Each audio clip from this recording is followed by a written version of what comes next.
حدیث پاک میں آتا ہے جو علم دین حاصل کرے گا اللہ عز و جل اس کی مشکلات کو آسان فرما دے گا اور اسے وہاں سے رزق عطا فرمائے گا جہاں اس کا گمان بھی نہ ہوگا۔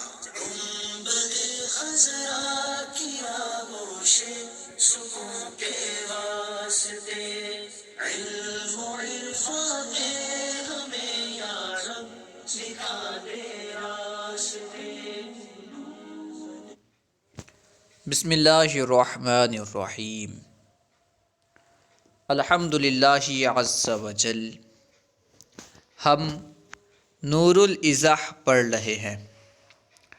آج ہم انشاءاللہ عز وجل نور الایضاح سے استنجا کا بیان پڑھیں گے، یعنی استنجا کرنا کب سنت ہے، کب واجب ہے، کب فرض ہے، استنجا ڈھیلے سے کرنا چاہیے یا پانی سے، اگر استنجا ڈھیلے سے کرنا ہو تو کس طرح کرنا چاہیے، مرد استنجا کس طرح کرے، عورت استنجا کس طرح کرے، سردیوں میں مرد کے لیے کوئی الگ طریقہ ہے اور گرمیوں میں الگ طریقہ ہے، یا سردی اور گرمی دونوں میں ایک ہی طریقہ ہے۔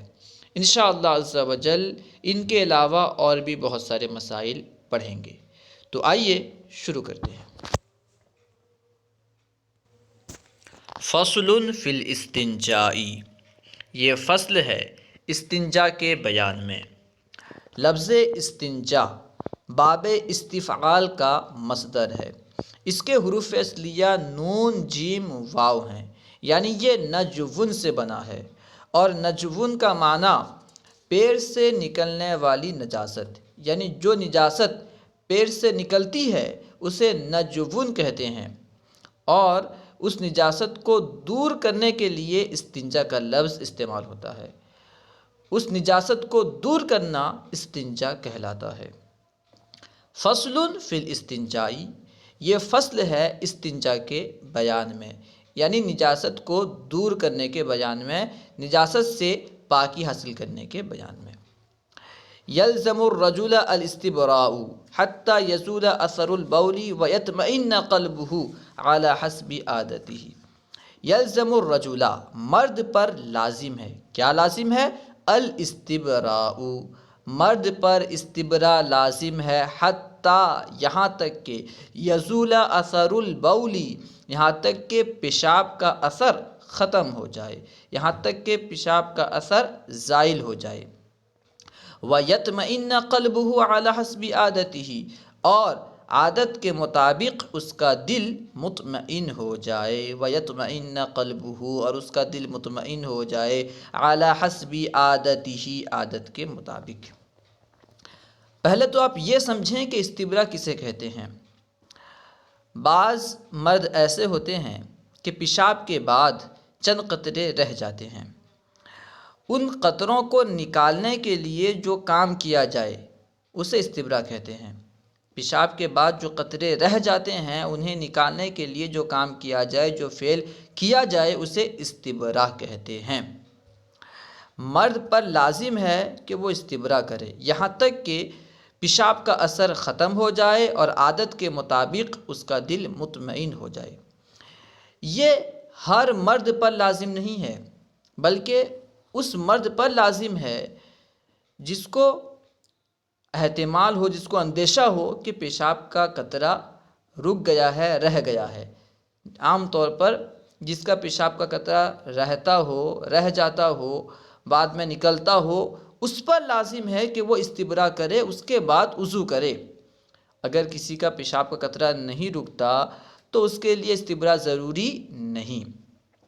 یہاں پہ کہا گیا یلزم الرجل الاستبراء، استبرا مرد پر لازم ہے، عورت پر استبرا لازم نہیں، کیونکہ عورت کی شرمگاہ کشادہ ہوتی ہے، وہاں پہ پیشاب کے رکنے کا اندیشہ نہیں ہے، احتمال نہیں ہے، اس لیے استبرا بس مرد کے ساتھ خاص ہے، اور یہ تمام مردوں کے لیے ضروری نہیں ہے، بلکہ ان مردوں کے لیے ہے جن کا پیشاب کا قطرہ رک جاتا ہو، رہ جاتا ہو، تو اب پیشاب کا قطرہ نکالنے کے لیے جو کام کیا جائے گا اسے استبرا کہیں گے، اور استبرا کرنا ضروری ہے ان کے لیے۔ یلزم الرجل یلزم الرجل الاستبراء حتی یزول اثر البول ویطمئن قلبہ علی حسب عادتہ، مرد پر استبراء لازم ہے یہاں تک کہ پیشاب کا اثر ختم ہو جائے اور اس کا دل عادت کے مطابق مطمئن ہو جائے۔ اچھا، استبراء کیسے کریں گے؟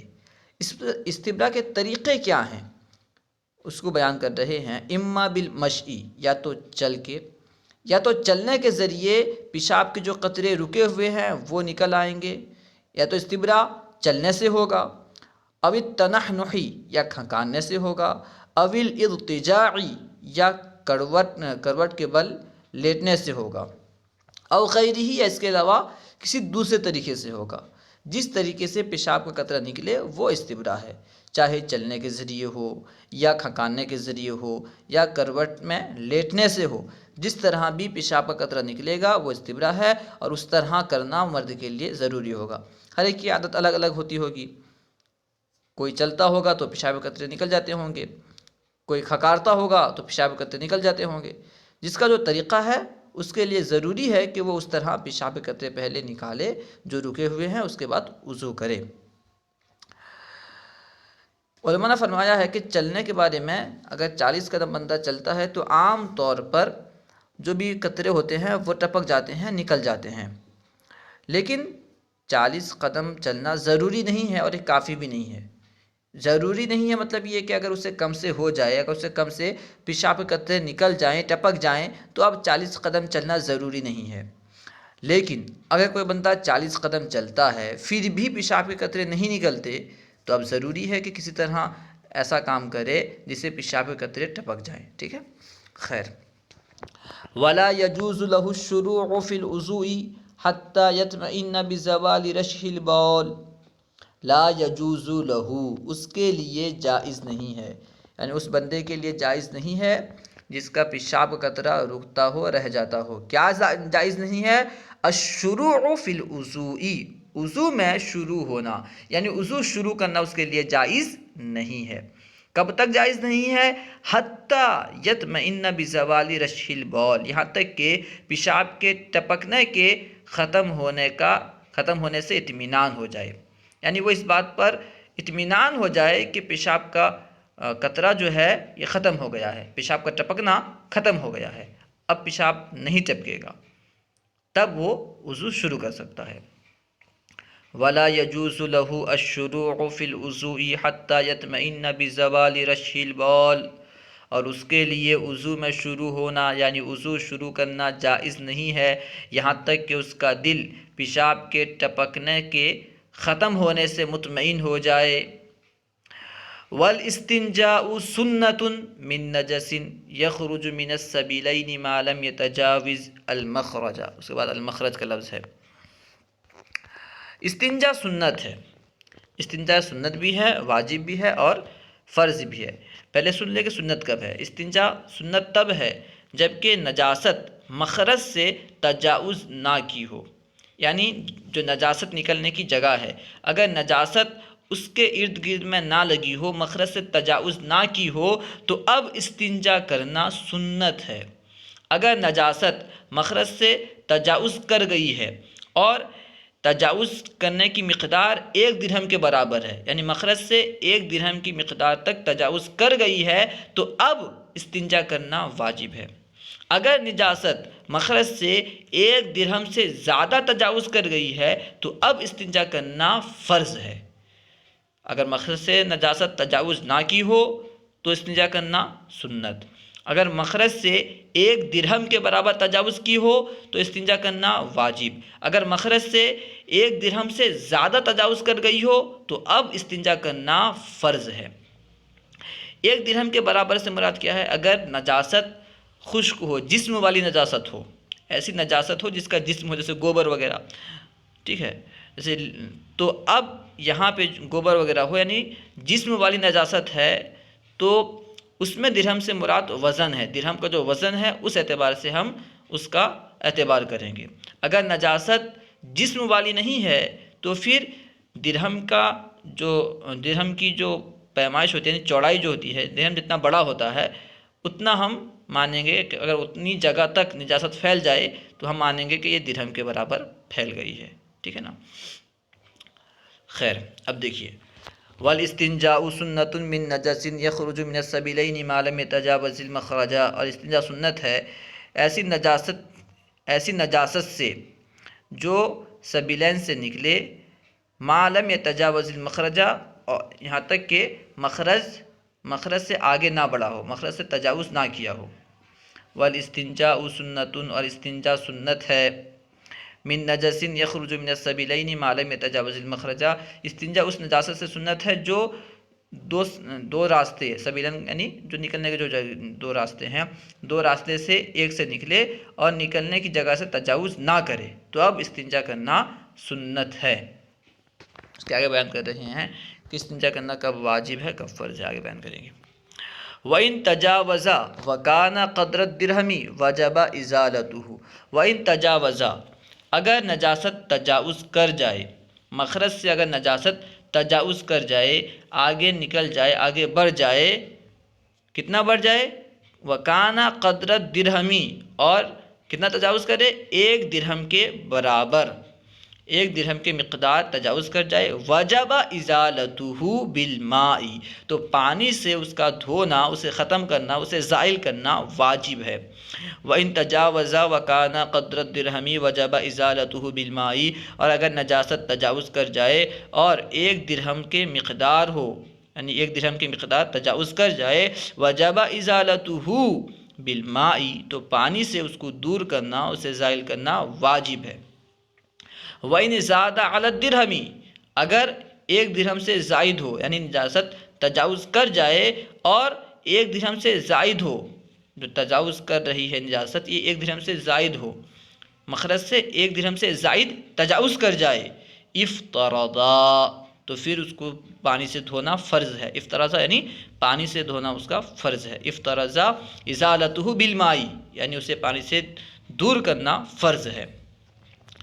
وَيَفْتَرِضُ غَسْلُ مَا فِي الْمَخْرَجِ عِنْدَ الْاغْتِسَالِ مِنَ الْجَنَابَةِ وَالْحَيْضِ وَالنِّفَاسِ، یفترض فرض ہے، غسل دھونا، ما فی المخرج جو کچھ مخرج میں ہے، نکلنے کی جگہ میں ہے، مخرج کہتے ہیں نکلنے کی جگہ کو، نجاست نکلنے کی جگہ ہو یا کوئی بھی چیز نکلنے کی جگہ ہو اسے مخرج کہیں گے۔ جیسے تجوید میں، علم قرات میں مخرج کسے کہتے ہیں؟ جہاں سے حروف ادا ہوتے ہیں، تو یہاں پہ مخرج سے مراد وہ ہے جہاں سے نجاست نکلتی ہے، ٹھیک ہے۔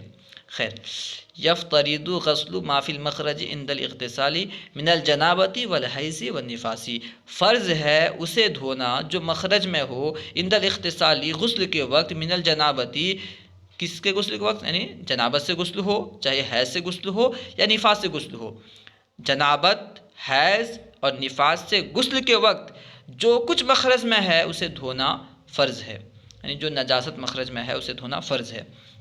وہ بیان کر رہے ہیں یفترض غسل ما فی المخرج عند الاغتسال من الجنابۃ والحیض والنفاس، جنابت، حیض اور نفاس سے غسل کے وقت مخرج میں جو ہے، جو کچھ ہے، جو نجاست ہے اسے دھونا فرض ہے۔ وَإِنْ كَانَ مَا فِي الْمَخْرَجِ قَلِيلًا، اور اگرچہ جو کچھ مخرج میں ہے وہ کم ہو، وَإِنْ كَانَ مَا فِي الْمَخْرَجِ اگرچہ وہ جو مخرج میں ہے قلیلاً کم ہو، یعنی مخرج میں اگرچہ نجاست کم ہو تب بھی اسے دھونا فرض ہے۔ وَأَنْ يَسْتَنْجِيَ بِحَجَرٍ مُنَقٍّ وَنَحْوِهِ، اور یہ کہ وہ استنجا کرے صاف کرنے والے پتھر سے، ان یستنجیہ بحجر منقٍ صاف کرنے والے پتھر سے، ایسے پتھر سے جو صاف کرنے والا ہو، ٹھیک ہے۔ یعنی پتھر سے مراد پتھر ہی نہیں ہے، پتھر کی طرح جو بھی جذب کرنے والا ہو، جیسے مٹی کا ڈھیلا وغیرہ ہو گیا، ٹھیک ہے، صاف کرنے والا پتھر ہو اسے استعمال کر سکتے ہیں، اور جس سے تکلیف وغیرہ نہ ہو، کھردرا وغیرہ نہ ہو، ٹھیک ہے، اس کو استعمال کر سکتے ہیں۔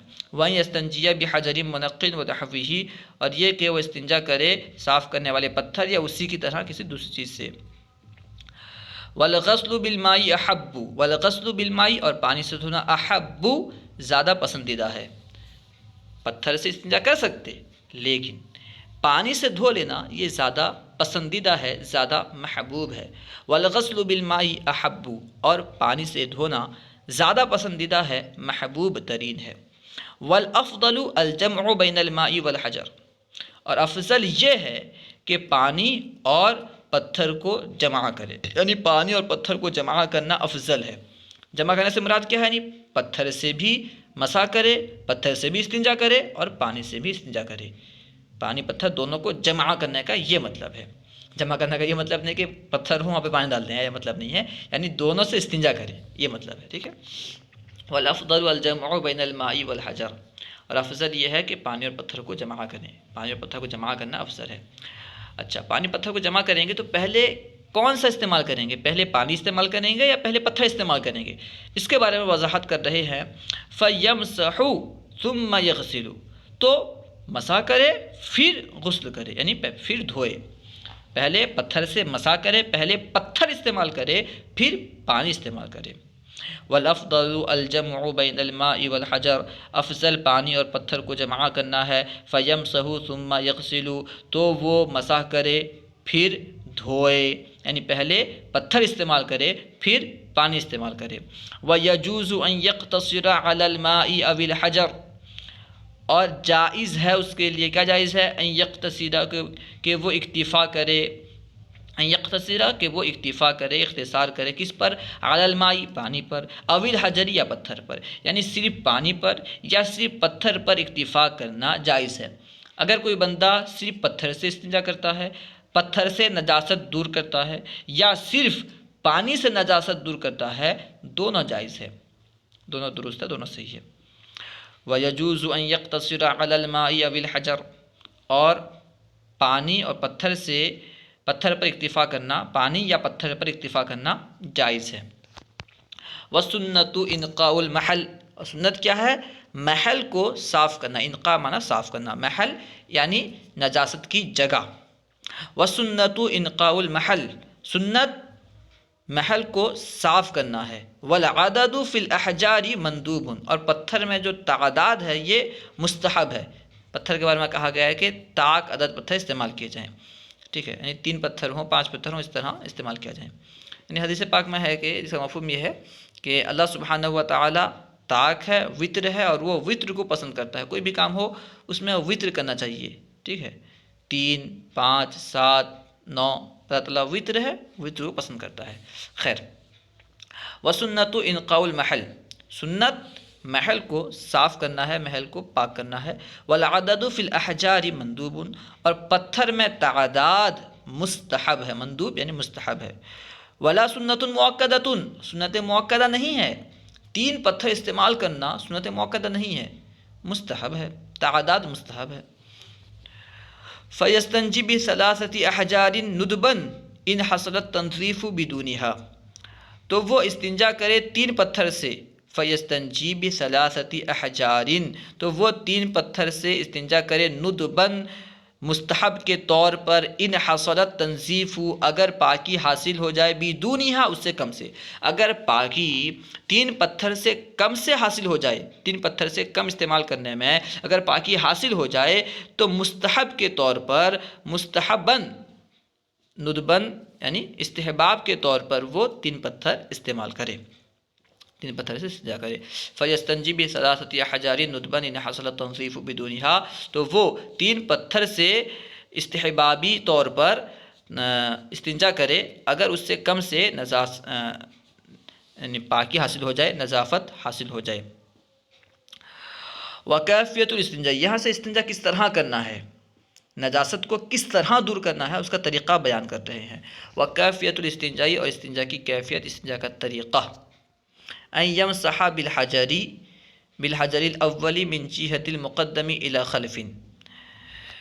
کیفیت الاستنجاء، استنجا کا طریقہ، أن يَمْسَحَ کہ وہ مسح کرے، بالحجر الاولی پہلے پتھر سے، 3 پتھر استعمال کرنے کہا گیا، 3 پتھر استعمال کرنا مستحب ہے، تو پہلے پتھر سے مسح کرے، من جہت المقدمی آگے کی جہت سے، آگے کی جانب سے پہلے پتھر کو استعمال کرے، الی خلف پیچھے کی جانب، یعنی پہلا پتھر آگے سے پیچھے کی جانب لے جائے، آگے سے پیچھے کی جانب پہلے پتھر سے مسح کرے، وہی بیان کر رہے ہیں۔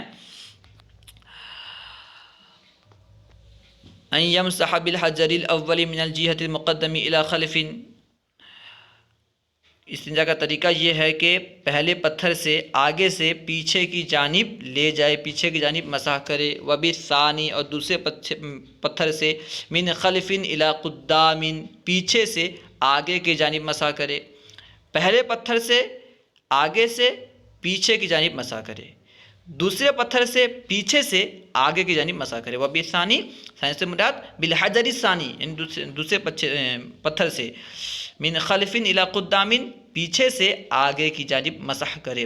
وبالثالث، اور تیسرے پتھر سے، من قدام الی خلف، آگے سے پیچھے کی جانب مسح کرے۔ اذا کانت الخصیۃ مدلۃ، جبکہ خصیہ لٹکا ہوا ہو، جبکہ خصیہ، اذا کانت الخصیۃ مدلۃ، جبکہ خصیہ لٹکا ہوا ہو، جب خصیہ لٹکا ہوا ہو تو استنجا کا طریقہ یہ ہے، مرد کے لیے کہا جا رہا ہے کہ وہ پہلے پتھر سے آگے سے پیچھے کی جانب مسح کرے، دوسرے پتھر سے پیچھے سے آگے کی جانب مسح کرے، اور تیسرے پتھر سے آگے سے پیچھے کی جانب مسح کرے۔ آگے سے پیچھے، پیچھے سے آگے، پھر آگے سے پیچھے، ٹھیک ہے، جبکہ خصیہ لٹکا ہوا ہو۔ اور عام طور پر گرمیوں کے موسم میں خصیہ لٹکا ہوا ہوتا ہے، یعنی گرمیوں کے موسم میں اس طرح کرنا ہے۔ سردیوں کے موسم میں کیونکہ خصیہ لٹکا ہوا نہیں ہوتا، جکڑ جاتا ہے، اس لیے سردیوں کے موسم میں الگ طریقہ ہے، اس کا الٹا ہوگا۔ وَإِنْ كَانَتْ غَيْرَ مُدَلَّةٍ، اگر لٹکا ہوا نہ ہو، اگر خصیہ لٹکا ہوا نہ ہو تو کیا کریں گے؟ یبتدئ من خلف الی قدام، تو ابتدا کریں گے پیچھے سے آگے کی جانب، یعنی پیچھے سے آگے کی جانب لائیں گے، کیونکہ گرمیوں کے موسم میں خصیہ لٹکا ہوا ہوتا ہے۔ اگر ہم پیچھے سے آگے کی جانب لائیں گے گرمیوں کے موسم میں، جبکہ خصیہ لٹکا ہوا ہوتا ہے، تو خصیہ نجاست سے ملوث ہو جائے گا، نجاست سے خصیہ لگ جائے گا، ملوث ہو جائے گا، اس کا خوف ہے۔ اس لیے پہلا حکم یہ دیا گیا کہ آگے سے پیچھے کی جانب لے جائیں گرمیوں کے موسم میں، جبکہ خصیہ لٹکا ہوا ہوتا ہے۔ اس کے لیے کہا گیا کہ استنجا پہلے سے، یعنی آگے سے شروع کریں، پیچھے کی جانب لے جائیں، اور جب خصیہ لٹکا ہوا نہیں ہوتا بلکہ وہ چمٹا ہوا ہوتا ہے، یعنی سردیوں کا موسم میں، تو اس میں کہا گیا پیچھے سے آگے کی جانب لائیں، ٹھیک ہے، کیونکہ اب تلویث کا خوف نہیں ہے، اب نجاست سے ملوث ہونے کا خوف نہیں ہے۔ وَإِنْ كَانَتْ غَيْرَ مُدَلَّةٍ يَبْتَدِئُ مِنْ خَلْفٍ إِلَى قُدَّامٍ، اگر وہ لٹکا ہوا نہ ہو تو وہ شروع کرے پیچھے سے آگے کی جانب۔ وَالْمَرْأَةُ تَبْتَدِئُ مِنْ قُدَّامٍ إِلَى خَلْفٍ خَشْيَةَ تَلْوِيثِ فَرْجِهَا، اور عورت، والمرأة، اور عورت، تبتدئ شروع کرے گی، من قدام آگے سے، الی خلف پیچھے کی جانب، یعنی آگے سے پیچھے کی جانب مسح کرے گی، خشیۃ تلویث فرجہا، اس کے شرمگاہ کے ملوث ہونے کے خوف سے۔ شرمگاہ، کیونکہ اگر وہ پیچھے سے آگے کی جانب مسح کرے گی تو اس کی شرمگاہ نجاست سے ملوث ہو جائے گی، اس لیے نجاست سے بچانے کے لیے، نجاست میں ملوث ہونے کے خوف سے حکم یہ ہے کہ وہ آگے سے پیچھے کی جانب مسح کرے، چاہے سردی ہو چاہے گرمی ہو۔ ثم یغسل یدہ، پھر وہ پہلے اولا بالماء، ثم یغسل یدہ اولا بالماء، پھر وہ پہلے پانی سے اپنا ہاتھ دھوئے، ٹھیک ہے، مسح کرنے کے بعد، یہ مسح ہو گیا، ڈھیلے کا استعمال ہو گیا، ٹھیک ہے، اب پانی استعمال کرنا ہے، کیونکہ پتھر اور پانی دونوں کو جمع کرنا مستحب ہے۔ پتھر کس طرح استعمال کرنا ہے اسے بیان کر دیے، اب پانی سے دھونا ہے، پانی سے کس طرح دھونا ہے اب بیان کر رہے ہیں۔ ثم یغسل یدہ اولا بالماء، پھر سب سے پہلے اپنا ہاتھ پانی سے دھوئے، سب سے پہلے اپنا ہاتھ پانی سے دھوئے۔ ثم یدلک المحل بالماء، پھر محل کو پانی سے لگڑے، یدلک پھر لگڑے محل کو پانی سے۔ ثم یدلک المحل بالماء، پھر محل کو پانی سے لگڑے، کس چیز سے لگڑے؟ بباطن اصبع او اصبعین او ثلاثۃ ان احتاج، اپنے ایک انگلی کی پیر سے یا دو انگلی یا تین انگلی کی پیر سے اگر ضرورت ہو، اپنے انگلیوں میں سے ایک انگلی یا دو انگلی کی پیٹ یا تین انگلی کی پیر سے محل کو پانی سے لگڑے۔ ان احتاجہ کا تعلق تیسرے سے ہے، یعنی اگر پہلے ایک انگلی استعمال کرے، اگر ایک انگلی سے کام نہ چلے، دو انگلی کی ضرورت ہو تو دو انگلی استعمال کر سکتا ہے، اگر دو انگلی سے بھی کام نہ ہو، تین انگلی کی حاجت ہو تو اب تین انگلی بھی استعمال کر سکتا ہے، ٹھیک ہے۔ ان احتاجہ، اگر ضرورت ہو تو تین انگلی بھی استعمال کر سکتا ہے، ضرورت نہیں ہے تو دو ہی استعمال کرے، کیوں زیادہ استعمال کرے گا؟ وہی بیان کر رہے ہیں ثم يدلك المحلہ بالماء بباطن اصبع او اصبعین او ثلاثۃ ان احتاجا، پھر وہ محل کو لگڑے پانی سے، پھر وہ پانی سے محل کو لگڑے 1 انگلی 2 انگلی یا ضرورت ہو تو 3 انگلی کے پیر سے۔ وَيُصَعِّدُ الرَّجُلُ إِصْبَعَهُ الْوُسْطَىٰ عَلَىٰ غَيْرِهَا فِي ابْتِدَاءِ الِاسْتِنْجَاءِ، صَعَدَ يُصَعِّدُ اٹھانا بلند کرنا، وَيُصَعِّدُ الرَّجُلُ اور مرد بلند کرے اٹھائے اوپر کرے، اصبعہ الوسطیٰ اپنی درمیانی انگلی، علی غیرہا اس کے علاوہ پر، مرد اپنی درمیانی انگلی اس کے علاوہ کی انگلی پر بلند کرے اٹھائے چڑھائے، فی ابتداء الاستنجاء استنجا کے شروع میں، مرد استنجا کے شروع میں درمیانی انگلی کو دوسری انگلی پر چڑھا لے، ٹھیک ہے، وہی بیان کر رہے ہیں وَيُصَعِّدُ الرَّجُلُ إِصْبَعَهُ الْوُسْطَىٰ عَلَىٰ غَيْرِهَا فِي ابْتِدَاءِ الاستنجاء، اور مرد استنجا کے شروع میں درمیانی انگلی کو دوسری انگلی پر چڑھا لے، ثم يُصَعِّدُ بِنْصَرَهُ، پھر وہ بنصر کو یعنی جو چھوٹی انگلی کے قریب والی انگلی ہے اسے چڑھائے، استنجا کی ابتدا میں شروع میں درمیانی انگلی کو اوپر چڑھائے، پھر یعنی اس کے بعد بنصر کو جو کہ چھنگلی کے قریب والی انگلی ہے، چھوٹی انگلی کے قریب والی انگلی ہے اسے اوپر چڑھائے، ولا يقتصر على اصبع واحدة، اور وہ 1 انگلی پر اکتفا نہ کرے، مرد 1 انگلی پر اکتفا نہ کرے، والمرأة تصعد بنصرها، 2 انگلی استعمال کرے یہی مناسب ہے، 1 انگلی پر استعمال 1 انگلی پر اکتفا نہ کرے کیونکہ اس سے بیماری وغیرہ ہونے کا خوف ہے، اور جو محل ہے وہ صحیح سے صاف نہیں ہوگا تو بیماری وغیرہ ہونے کا خوف ہے، ولا يقتصر على اصبع واحدة، اور 1 انگلی پر اکتفا نہ کرے، والمرأة تصعد بنصرها وأوسط أصابعها معا ابتداء خشية حصول اللذة، والمرأة اور عورت، تصعد بنصرها وأوسط أصابعها وہ بلند کرے اٹھائے چڑھائے اپنی بنصر اور درمیانی انگلی کو، معا ایک ساتھ، ابتدا میں، خشیت حصول اللذت، لذت کے حصول ہونے کے خوف سے۔ اگر عورت 1 انگلی کو اوپر چڑھا کر کے استنجا کرے گی تو لذت حاصل ہونے کا خوف ہے، استنجا کیونکہ لذت حاصل ہونے کا خوف ہے، اس سے غسل وغیرہ فرض ہو سکتا ہے، اس لیے علماء فرماتے ہیں کہ جو باکرہ لڑکیاں ہوتی ہیں انہیں چاہیے کہ وہ ہتھیلی سے استنجا کریں، انگلی سے استنجا نہ کریں، کیونکہ پردہ بکارات وغیرہ کا زائل ہونے کا خوف ہے، انگلی سے استعمال کریں گے تو پھر وہ فارغ ہو جائیں گی اس طرح، اس لیے علماء منع کرتے ہیں۔ اگرچہ یہ مسئلہ ہے کہ عورت بنصر اور درمیانی انگلی دونوں کو ایک ساتھ استعمال کرے، کیونکہ 1 انگلی استعمال کرے گی تو لذت کے حصول ہونے کا خوف ہے، لیکن احتیاط یہ ہے کہ انگلی استعمال نہ کرے بلکہ ہتھیلی استعمال کرے، اگر باکرہ ہے تو ہتھیلی استعمال کرے۔ خیر، والمرأة تصاعد بنصرها وأوسط أصابعها معا ابتداء خشية حصول اللذة، اور عورت اپنی درمیانی انگلی اور چھنگلی کے قریب والی انگلی کو ایک ساتھ ابتدا میں چڑھائے لذت کے حصول ہونے کے خوف سے، وَيُبَالِغُ فِي التَّنْظِيفِ حَتَّى يَقْطَعُ الرَّائِحَةُ الْكَرِيهَةُ، اور پاکی میں مبالغہ کرے، تنظیف میں، صفائی میں، پاکی میں مبالغہ کرے، حتیٰ یہاں تک کہ یقطع الرائحۃ الکریہۃ، یہاں تک کہ بدبو ختم ہو جائے، بدبو زائل ہو جائے، صفائی میں پاکی میں مبالغہ کرے یہاں تک کہ بدبو ختم ہو جائے، الرائحۃ الکریہۃ یعنی ناپسندیدہ بو، یعنی بدبو ختم ہو جائے، وفی ارخاء المقعدۃ ان لم یکن صائما، مبالغہ کرے کس چیز میں؟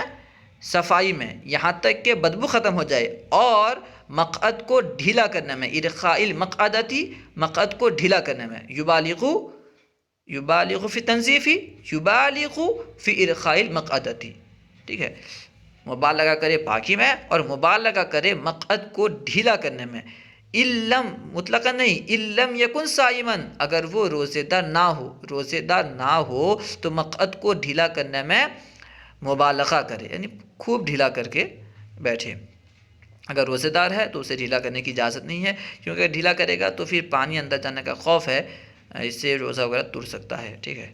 اس لیے روزے دار ہے تو مقعد کو ڈھیلا نہ کرے، روزے دار نہیں ہے تو مقعد کو ڈھیلا کرنے میں مبالغہ کرے.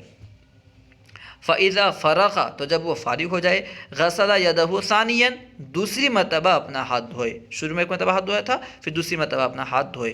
وَنَشَفَ مَقْعَدَتَهُ قَبْلَ الْقِيَامِ إِذَا كَانَ صَائِمًا اور اپنا مقعد دھوئے قبل نشفہ پوچھے، اپنا مقعد سکھا لے، خشک کر لے، پوچھ لے، قبل القیامی کھڑے ہونے سے پہلے، اٹھنے سے پہلے، اذا کانا صائمن جب کہ وہ روزے دار ہو. اگر بندہ روزے دار ہے تو اٹھنے سے پہلے، کھڑے ہونے سے پہلے اپنا مقعد خشک کر لے، پوچھ لے، کیونکہ اگر مقعد میں پانی ہوگا اور وہ اٹھ جائے گا تو پانی اندر جانے کا خوف ہے. اس لیے اگر روزے دار ہو تو کھڑے ہونے سے پہلے اپنے مقعد کو پوچھ لے، اپنے مقعد کو خشک کر لے. امید ہے کہ پوری بات سمجھ میں آ گئی ہوگی. اگر کوئی بات سمجھ میں نہ آئی ہو یا درسیات کے متعلق کوئی سوال کرنا چاہتے ہوں تو کمنٹ باکس میں سوال کریں، انشاءاللہ عز و جل ممکنہ صورت میں جواب دیا جائے گا. السلام علیکم ورحمۃ اللہ وبرکاتہ.